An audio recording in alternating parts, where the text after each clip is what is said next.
సంస్కృతి సంపద YouTube channel తరపున అందరికీ స్వాగతం.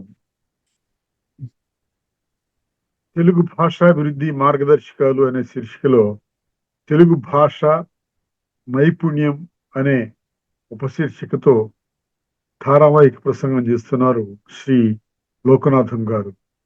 వారి ధారావాహిక ప్రసంగంలో ఈరోజు 6వ ప్రసంగం చేస్తున్నారు. శ్రీ లోకనాథం గారికి స్వాగతం. అందరికీ వందనములు. దేశ భాషలందు తెలుగు లెస్స. మాధుర్యమైనటువంటి తెలుగు భాష మనది. తెలుగు వెలుగు లాంటిది, వెలుగు చూపుతుంది. శోభాయమానమైనటువంటి అజంతములతో పుష్టినిగా కవించి ఇటాలియన్ ఆఫ్ ది ఈస్ట్గా ప్రఖ్యాతి పొంది పేరొందినటువంటి తెలుగు భాష. తెలుగు భాషలో ఉన్నటువంటి క్రియలు ఇతర భాషల్లో లేవంటే ఆశ్చర్యంగా ఉంటుంది. ఒక అవధానాలకు తరువాత ఎటు నుండి ఎటు రాయడం అనే పద్ధతుల్లో కూడా ఈ తెలుగు భాషలో మనం చూస్తుంటాం. చిత్ర విచిత్రమైనటువంటి కవిత్వ ధోరణులు కూడా మనము ఈ భాషలో, ఈ తెలుగు భాషలో చూస్తుంటాం. ఇతర భాషల్లో ఏదో కొంత ఉన్నప్పటికీ కానీ తెలుగు భాషలో సంపూర్ణమైనటువంటి విజ్ఞానము ఉంది.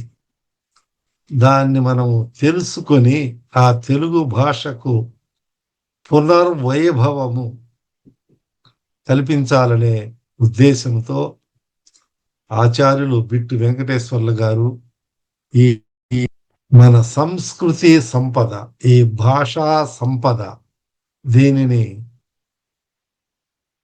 అభివృద్ధి పరచాలని, ఈ సంపద మనం అందుకునేటట్లు వివిధ మాధ్యమాల ద్వారా అనేక చర్చా గోష్ఠులను ప్రత్యక్షంగాను మరియు జూమ్ మీటింగుల ద్వారా కూడా అందరికీ ఈ భాషా విజ్ఞానము అందజేయాలనేటువంటి సదుద్దేశంతో ముందుకు వెళుతున్నారు. ఇది అందరికీ హర్షించదగినటువంటి విషయం.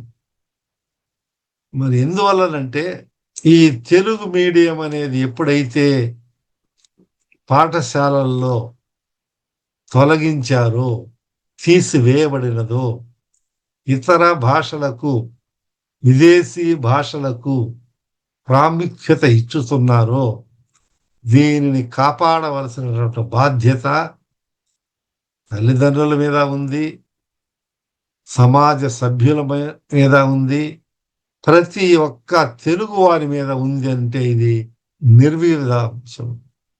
ఇది తప్పనిసరిగా కంకణబద్ధులై యుద్ధ ప్రాతిపదికన ఈ తెలుగు సంరక్షణకై మనమందరం కృషి చేయాలి. అందులో భాగంగా మనము ఈ తెలుగులో LSRW అంటే లిజనింగ్, శ్రవణము, స్పీకింగ్ భాషణ, సంభాషణ, రీడింగ్ చదవడము, రైటింగ్ వ్రాయడం, ఈ భాషలో ఎక్కువగా ఈ 4 రకాలైనటువంటి మూలమైనటువంటి నైపుణ్యాలని అంటారు. మరి దీనిని గురించి ఈ భాష నేర్చుకున్న తర్వాత ఏ సందర్భంలో ఎలా ఉపయోగించుకోవాలో, అప్లికేషన్ అంటే ఈ విజ్ఞానాన్ని సంపాదించిన తర్వాత ఎట్లా మనం వినియోగించుకోవాలి అనేది కూడా అంతర్భాగమే. అంతేకాదు వ్యక్తి యొక్క యాటిట్యూడ్స్, వైఖరిలో కూడా మార్పు తీసుకొని రావాలి. అంటే ఎప్పుడైతే విజ్ఞానాన్ని సంపాదిస్తాడో అప్పుడు స్వతసిద్ధంగా మార్పులు వైఖరుల్లో మనం గమనించవచ్చు. అయితే ఇండివిజువల్ డిఫరెన్సెస్ అంటే వ్యక్తిగతమైనటువంటి భేదాలు, తేడాలను మనం గమనిస్తాం. పాఠశాలల్లో గాని, మనుషుల్లో గాని. అంటే వ్యక్తిగత భేదాలంటే ఒకరు పొడుగ్గా ఉన్నారు, ఒకరు పొట్టిగా ఉన్నారు. ఒకరు తెల్లగా ఉన్నారు, ఒకరు చామంచాయలో ఉన్నారు, ఇంకొక రకంగా ఉన్నారు. అట్లా ఒకరు లావుగా ఉన్నారు, ఒకరు ఇది ఎట్లనో ఈ బాహ్యం కనిపించినట్టు రూపాలలో ఎట్లా తేడానో అట్నే భాషలో కూడా ఈ ఒకరికి ఒకరు తేడాలు ఉంటా ఉన్నాయి. ఒకరు చక్కగా మాట్లాడగలరు, చక్కగా చదవగలరు, ఉచ్చారణ దోషాలు లేకుండా చదవగలరు, మరొకరు చదవలేరు. కాబట్టి ఈ రీడింగ్ అంటే చదవడం అనేది చక్కగా నేర్పిస్తే అది ఒక శోభ. చక్కగా చదవడం అంటే ముందు ఈ చదవడం చక్కగా రావాలంటే అతను విని ఉండాలి బాగా. లిజనింగ్ స్కిల్స్ అంటే శ్రవణం చేయాలంటే వింటూ ఉంటే పెద్దవాళ్ళ మాటలు, ఉపాధ్యాయుడు చెప్పిన మాటలు, సమాజంలో ఇతరులు చర్చించుకునే విషయాలు, వాళ్ళు ఉపయోగించే పదాలు, మాటలు, సామెతలు, సందర్భాలు, వివిధ సంఘటనలు, ఇతివృత్తాలు, ఇట్లా అనేక అంశాలను ఎప్పుడైతే వింటూ ఉంటాడో ఆ వినే దాని వలన ఇతనికి పరిజ్ఞానం వస్తుంది.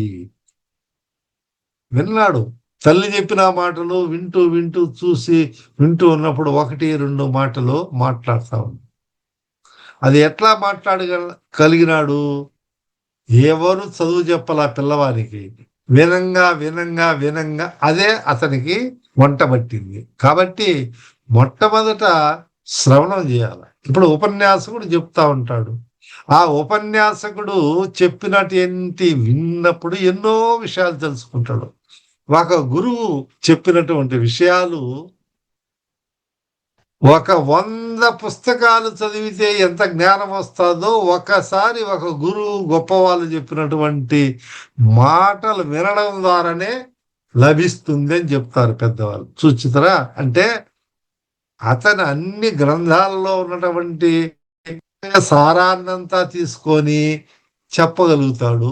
దాన్ని విని దానివల్ల ఇతను ఆ గంటలోనో 2 గంటల సేపు విని దానివల్ల ఎంత జ్ఞానం వస్తుందో అది స్వయంగా వినకుండా అతను నేర్చుకోవాలంటే ఎన్నో పుస్తకాలు, ఎన్నో రోజులు, ఎంతో సమయము వెచ్చించిన దానికి సమానమవుతుంది. కాబట్టి వినడం అనేది మొట్టమొదటి ప్రక్రియ. తర్వాత వినిన తర్వాత మాట్లాడగలగాలి. అతను కూడా మాట్లాడాలి. తను ఏం విన్నాడో ఆ మాటలు ఒక 100 మాటలు విన్నట్లయితే, 100 పదాలు విన్నట్లయితే కనీసం కొన్నైనా చెప్పాలి, 10 పదాలైనా చెప్పాలి. తర్వాత అన్ని పదాలు చెప్పడం అనేది క్రమేణా అభివృద్ధి చెందుతూ వస్తాడు. అంటే ఇప్పుడు ఎప్పుడైతే ఇతను విన్నాడో, శ్రవణం చేసినాడో, మాట్లాడతాడో, ఈ వినేదానికి మాట్లాడేదానికి ఈ అక్షర జ్ఞానం ఇవన్నీ కూడా ఏం అవసరం లేదు. కానీ చదవాలన్నప్పుడు అతనికి అక్షర జ్ఞానం వచ్చి ఉండాలా. విన్నంత వరకు పర్వాలేదు, మాట్లాడినంత వరకు పర్వాలేదు. ఇప్పుడు ఇంగ్లీషు చాలా మందికి టీ బాయ్స్ రైళ్లలోనో లేకపోతే మార్కెట్లలోనో రకరకాల వస్తువులు అమ్మేవాళ్ళు వాళ్ళు ఇంగ్లీషు మాట్లాడతారు, హిందీ మాట్లాడతారు, లేదా ఇతర భాష మాట్లాడతారు. కానీ వాళ్ళు మాట్లాడగలరే కానీ ఆ మాట్లాడినటువంటి విషయాలు వాళ్ళు చదవమంటే వాళ్ళకు తెలియదు, చదవలేదు. ఎందువల్ల? ఆ అక్షర జ్ఞానం లేదు. కొంతమంది బట్లర్ ఇంగ్లీష్ అంటారు, టీ అమ్మే వాళ్ళు వాళ్ళంతా మాట్లాడుతూ ఉంటారు, కానీ వాళ్ళకు చదివే జ్ఞానం లేదు. కానీ ఇక్కడ మన వాళ్ళంతా కూడా మన పాఠశాలలో విద్యార్థి కానీ తెలుగు చదవగలగాలి, అంటే మాట్లాడాలి, మంచి అన్ని రకాలైనటువంటి నైపుణ్యాలు, భాషా నైపుణ్యము సంపూర్ణంగా ఉండాలంటే అసలు చదవగలగాలి. ఏమి చదవాలి, ఏ పుస్తకాలు చదవాలి, ఎన్ని పుస్తకాలు చదవాలి, తరగతి వైపు చదవాలా, తరగతిలో ఉన్నప్పుడు పాఠశాలలో చెప్పే పుస్తకాల గురించి చదువుతాడు. అవి కాకుండా కొన్ని ఆసూచి గ్రంథములు, రెఫరెన్స్ బుక్స్ అంటారే, ఉపాధ్యాయులు కొంతమంది చెప్పవచ్చు, లేదా తను కొన్ని చిన్న చిన్న కథల పుస్తకాలు లేకపోతే పద్యాలు, ఇటువంటి శతక సాహిత్యం, ఇవన్నీ కూడా నేర్చుకుంటా ఉంటే, ఇది చదువుతూ ఉంటే, ఎంత చదివితే, ఎన్ని పుస్తకాలు చదివితే అంత జ్ఞానం అతనికి అబ్బుతూ ఉంటుంది. కాబట్టి చదవడం అనేది నిత్య విద్యార్థి, నిత్యం కొంతమంది లైబ్రరీకి పోయి అంత బాగా పుస్తకాలంతా చెదలు తిన్నట్టు ఆ పుస్తకాలంతా తిరిగేస్తూ ఉంటారు. వాళ్ళకు విజ్ఞానం ఎక్కువ. ఇప్పుడు ఈ ఐఏఎస్ తర్వాత కొన్ని గ్రూప్ 1 ఈ పరీక్షలకు వాళ్ళు తయారైనప్పుడు, ప్రిపేర్ అయినప్పుడు ఎన్నో పుస్తకాలు చదువుతారు. ఎందువల్లంటే ఆ విజ్ఞానాన్ని అంతా వాళ్ళు సేకరిస్తూ ఉంటారు. లేకపోతే వాళ్ళు ఉత్తీర్ణత, వాళ్ళు ఆ పరీక్షలో ఉత్తీర్ణత చెందలేరు. కాబట్టి ఎంతో పరిజ్ఞానం, అనంత శాస్త్రం బహువేదితవ్యం స్వల్పస్య కాలో బహువస్య విఘ్న, ఎంతో పరిజ్ఞానంతా కూడా ఉంది. మన గ్రంథాలయానికి పోయినప్పుడు ఎవరి సబ్జెక్ట్ తీసుకుంటే అన్ని రకాలైనటువంటి పుస్తకాలంతా మనం చూస్తూ ఉంటాం. కాబట్టి చదివే దాంట్లో పుస్తక పురుగులు మాదిరి ఉండాలా, అంటే జీర్ణించుకోవాలా చదివినటువంటి విషయము. అంటే ఇక్కడ ఈ చదవడం అనేది మామూలుగా చిన్న తరగతుల్లో అయితే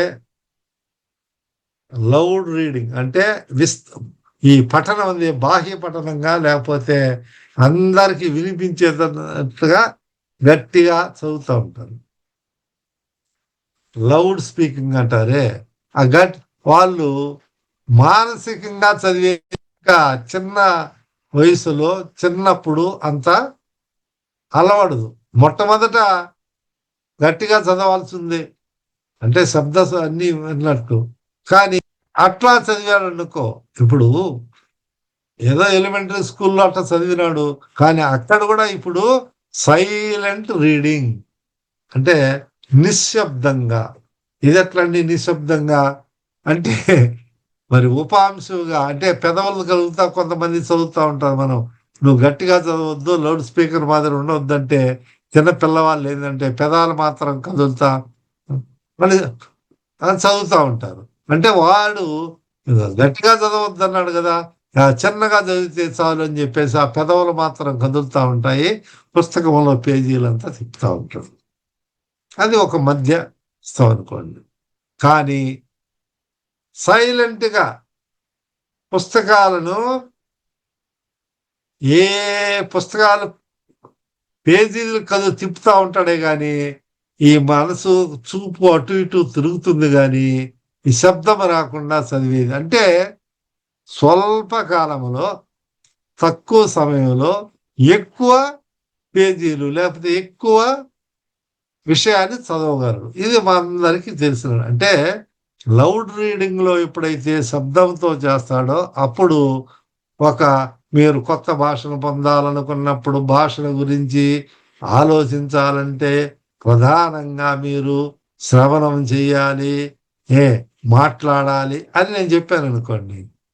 ఇవన్నీ కూడా మాటల్లో కాకుండా మనసులో అది చదివినప్పుడు అతనికి స్వల్ప టైం, అంటే ఎక్కువ టైం, దీన్ని మనం చెప్పిన దాంట్లో 1/4 4వ భాగంలోనే పూర్తి చేయవచ్చు. అటువంటి చదివే విధానాన్ని కూడా మనము ప్రవేశపెట్టాలి. అంటే ముందు ఈ రకంగా చక్కగా చదవడం. అయితే ఈ చక్కగా చాలా మంది చదివడం అంటే ఏదో అక్షరాలు ఉన్నాయి చదువుతా పోతా ఉంటారు. అంటే ఎక్కడ ఫుల్ స్టాపు, ఎక్కడ ఏ పెట్టాలి, ఆశ్చర్యార్థకమైనటువంటి గుర్తు ఎక్కడుంది, ఇవన్నీ తెలియదు వాళ్ళకు. అలా చదివే విధానంలో మనము తర్ఫీదు ఇవ్వాలి. అట్లా చక్కగా చదివినట్లయితే ఉచ్చారణ దోష రహితంగా, ఉచ్చారణలో ఎటువంటి పొల్లు పోకుండా, అంటే తప్పులు దోషాలు లేకుండా చదవాలి. కొంతమంది బాధ అంటారు, బాధ అంటారు, లేనటువంటి దానికి ఒత్తులు పెడతారు, ఉన్న తీసివేస్తారు. అట్లనే మరి ఈ అనునాసికాలు పలికేటప్పుడు తేడాలు పలుకుతారు. అట్లనే ఎక్కడైనా సంధి కలిసినప్పుడు విడదీసి అప్పుడు అర్థం మారిపోతుంది. మన వాళ్ళు చాలా మంది చెప్తా ఉంటారు కదా, రామునితో ఒక పివరుండిట్లని. రామునితో కపివరుడు, కపివరుడు అంటే ఆంజనేయుడు అనుకోండి, మరి పవనసుతుడు. రామునితో కపివరుడు, ఈ కపివరుడు ఇట్లని ఈ విధంగా చెప్పినాడు. వానికి ఏం తెలియదు కాబట్టి రాముని తోక అని ఆ కపివరులోని కాదీసి తోక అని పెడతాడు. అతనికి ఆ పరిజ్ఞానం లేక, ఇట్లా చదవాలా, లేకపోతే ఇంకా ఆ పదజాలం తెలియక అర్థం లేకుండా చదివే దాని వలన అట్లా చదువుతాడు. ఇట్లా ఎన్నో రకాలైనటువంటి ఉదాహరణలు మనము చెప్పుకోవచ్చు. అప్పించువాడు ఇది పద్యంలో అట్లే చదువుతారు, మామూలుగా పుస్తకంలో అట్లే చెబుతారు. ఉచ్చారణ దోషాలు ఉంటారు. ఇటువంటి దోషాలనంతా కూడా కనిపెట్టాలి ఉపాధ్యాయుడు అనేవాడు. కొంతమంది ఈ విస్తార పఠనం జరిగినప్పుడు అందరు 4-5 చదువుతూ ఉంటారు, అందరు లౌడ్గానే చదువుతూ ఉంటారు. కానీ ఒక గొప్ప ఉపాధ్యాయుడు ఏం చేస్తాడంటే, ఎవడు తప్పు చదువుతాడో వాడిని పట్టుకుంటాడు. 5 మంది చదవని 10 మంది చదవని దగ్గర ఉన్నప్పుడు ఎవడు తప్పు చదువుతున్నాడు అని అతనికి అటువంటి నైపుణ్యం. 10 మంది కూర్చొని ఉన్నారు, 10 మంది చదువుతున్నారు, ఈ 10 మందిలో గట్టిగా చదువుతున్నారు, పద్యం చదువుతున్నారు.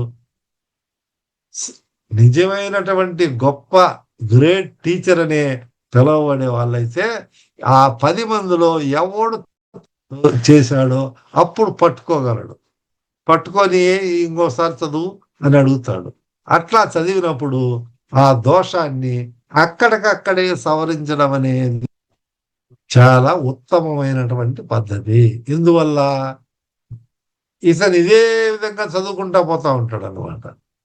ఆ తప్పును చేసిన తప్పునే మళ్ళా చేస్తూ చదువుకుంటా పోయే ఉండే దానివల్ల ఆ తప్పును సవరించ, ఇప్పుడైతే ఒక 5 నిమిషాల్లో సవరించేదానికి తరువాత ఎప్పుడో అయితే అది కొన్ని గంటలు, కొన్ని రోజులు, కొన్ని వారాలు కూడా తీసుకుంటుంది చిన్న తప్పును. కాబట్టి ఇటువంటి విషయాలలో ఎవరైతే బోధకులు ఉంటారో, అయితే ఎవరైతే పరిశీలకులుగా ఉంటారో, ఈ చదివే విధానంలో ఇలా జాగ్రత్తగా తీసుకోవాలి.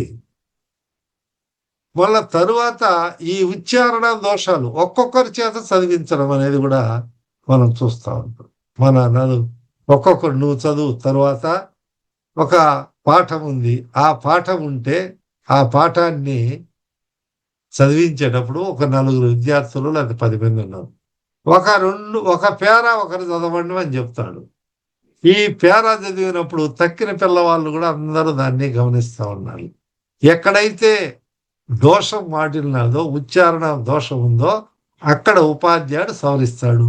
అటువంటి తప్పు అట్లా చెప్పేదాని వల్ల తరగతి గదిలో ఉన్నటువంటి ఇతర విద్యార్థులు సైతము ఆ దోషాన్ని, నేను ఎక్కడైనా ఇటువంటి సందర్భం వస్తే ఇట్లా చదవకూడదు, ఇది తప్పు, ఉచ్చారణ ఇట్లా ఉండకూడదు, పదాలను ఇట్లా విడదీసి చదవాలి, లేదా సంధి ఉన్నప్పుడు ఇట్లా చదవాలి, కామా ఉన్నప్పుడు ఇక్కడ కొంచెం ఆగాలి, అట్లా తెలుసుకుంటాను.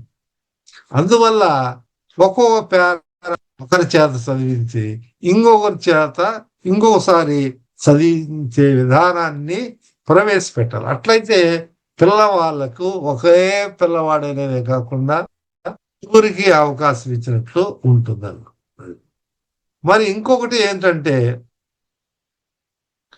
ఉపాధ్యాయుడు పాఠం చెప్తారు, లేకపోతే ఒక పాఠాన్ని గురించి చెప్తాడు. తెలుగు పాఠమో, అది పద్యం కానీ, తర్వాత ఒక వాక్యం కానీ, ఇంకోటో చెప్పినప్పుడు ఆ పాఠం అయిపోయిన తర్వాత చదువుకొని రావాలి, ప్రశ్నలు నేను అడుగుతాను, మళ్ళా మీరు చదవాలి ఈ క్లాస్ తరగతి గదులు అని చెప్పినప్పుడు వాళ్ళు ఇంటికి పోయి మళ్ళా ఒకసారి చదువుకొని పునశ్చరణ చేసి అన్ని చదవడము, మన తర్వాత వచ్చిన తర్వాత అదే చెప్పినటువంటి పాఠాన్ని చదివించేదాని వల్ల ఎక్కడ దోషం ఉంది ఏమనేది ఐడెంటిఫై చేయొచ్చు. అంటే మనం కనుక్కొని ఎవరు ఎన్ని తప్పులు చేస్తున్నారు, ఎట్లా ఇండివిజువల్ డిఫరెన్సెస్ ఏ విధంగా ఉన్నాయి, ఒక విద్యార్థికి ఇంకొక వ్యక్తికి ఏ విధంగా ఉన్నాయి, ఎంతమంది వెనుకబడి ఉన్నారు, ఎంతమంది సరాసరి లెవెల్లో ఉన్నారు, ఎంతమంది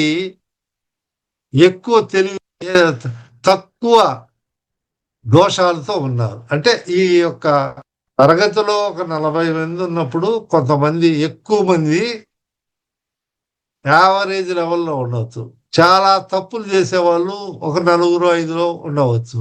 మరి ఎక్కువ గిఫ్టెడ్ చిల్డ్రన్ అంటారే ప్రతిభావంతులైనటువంటి వాళ్ళు కూడా అంతే ఉంటారు. మధ్యస్థ ఈ ఈ ఇద్దరికి ఇట్లా తక్కువ లో లెవెల్లో ఉన్నటువంటి ఐక్యూ ఉన్నటువంటి వాళ్ళకు, హై లెవెల్లో ఐక్యూ ఇంటెలిజెన్స్ ఉన్నటువంటి వాళ్లకు ఉపాధ్యాయుడు ప్రత్యేకమైనటువంటి శిక్షణ ఇవ్వాలి. వాళ్ళను దృష్టిలో పెట్టుకోవాలి. ఎందుకంటే వాళ్ళల్లో ఉన్నటువంటి దోషాలను నివర్తించాలంటే, దోషాలను మనము సరిచేయాలంటే వాళ్ళ వద్ద వాళ్ళ ఎడల ఎక్కువ అటెన్షన్, వాళ్ళ మీద దృష్టి కేంద్రీకరించాలి. ఇతను అభివృద్ధి చేయాల్సినటువంటి బాధ్యత ఎవడైతే పాఠం చెప్తారో వారి యొక్క బాధ్యత అది. లేదు ఈ ఇతను తల్లిదండ్రులకు కూడా చెప్పవచ్చు, ఇది ఈ విధంగా చదివినప్పుడు మీరు ఏదన్నా దోషాలు ఉంటే ఎక్కడ ఏమి అనేది మాకు చెప్పండి, సరిగా చదువుతున్నారా లేదని. అట్టే ప్రతిభావంతులైనటువంటి పిల్లవాళ్ళకు కూడా మార్గదర్శనం చేసి వాళ్ళని ఇంకా అభివృద్ధి చేసే దాంట్లో మార్గదర్శకత్వాన్ని లేదా వాళ్ళని ప్రోత్సహించడంలో చేయవచ్చు. అంతేకాకుండా ఈ విద్య ప్రతిభావంతులైనటువంటి విద్యార్థుల్నే make them as a mini teacher. అంటే గ్రూప్ లీడర్లు అంటారే, ఒక జట్టుకు ఒక నాయకుడిని మొదలుపెట్టి ఆ విద్యార్థి చేత వీళ్ళ యొక్క పఠనాన్ని కానీ వీళ్ళు చదివే విధానాన్ని కానీ పరిశీలించడం, సూపర్వైజ్ చేయడం. అట్లా చేసినట్టయితే ఒక 2-3 మంచి ప్రతిభావంతులను కూడా తీసుకొని అట్లా చేయగలిగినట్టయితే సులభంగా అందరినీ ఈ యొక్క దోషాలు నివర్తించేదానికి ఉపాధ్యాయునికి ఉంటుంది. అంతేకాకుండా ఈ గ్రూప్, ఈ నాయకుడు అంటాడే, సమూహంలో ఉన్నటువంటి ఒక నాయకుని మనము సెలెక్ట్ చేసుకున్నట్లయితే వాళ్ళు మహా ఉత్సాహంతో పాల్గొంటారు. ఎవరైతే వాళ్ళు చెప్పే స్థాయికి మనం తీసుకొని వెళ్ళొచ్చు. అంటే ఉపాధ్యాయునికి భారం తగ్గుతుంది. ఈ ప్రతిభావంతుడైనటువంటి విద్యార్థి చేత మనము పర్యవేక్షణ జరిపితే అతనికి ఉత్సాహం ఉంటుంది. ఇతను ఈ చదివే వాళ్లకు లేదా వినే విద్యార్థులకు కూడా ఒక తన తోటి విద్యార్థి ఏమి పర్వాలేదని అది కూడా ఉంది. కాబట్టి మనము ఒక క్లాస్ రూమ్లో group leaders are as a bright student, as a mini teacher యొక్క ఈ విధానంలో ఎప్పుడైతే మనం చేయగలమో ఒక భారాన్ని మనము తగ్గించవచ్చు. వాళ్ళలో ఉన్నటువంటి స్కిల్స్ను విద్యార్థుల చేతనే మనము ఆ యొక్క నైపుణ్యాలను అంతా కూడా పెంపొందించేదానికి కృషి చేయాలి. ఇది ఇతర దేశాలలో, విదేశాలలో కూడా ఇటువంటి పద్ధతి ఎక్కువగా ఉన్నది. ఎందుకంటే విద్యార్థి ఎవరైతే బ్రైట్‌గా ఉన్నాడో, ఎవరైతే ఆహ్, విద్యా విధానంలో ముందడుగు వేసి ఉన్నారో, అటువంటి వాళ్ళను మనం గుర్తించడము, వాళ్ళకు ప్రోత్సహించడము, వాళ్ళను కూడా విద్యా విధానంలో వాళ్ళ యొక్క సేవలను వినియోగించుకుంటే చక్కని ఫలితాలు వస్తాయి. కాబట్టి ఈ విధానంలో తరగతి గదిలో కొన్ని మార్పులు రావాలి. అంటే చెప్పే విధానంలో మార్పులు రావాలి.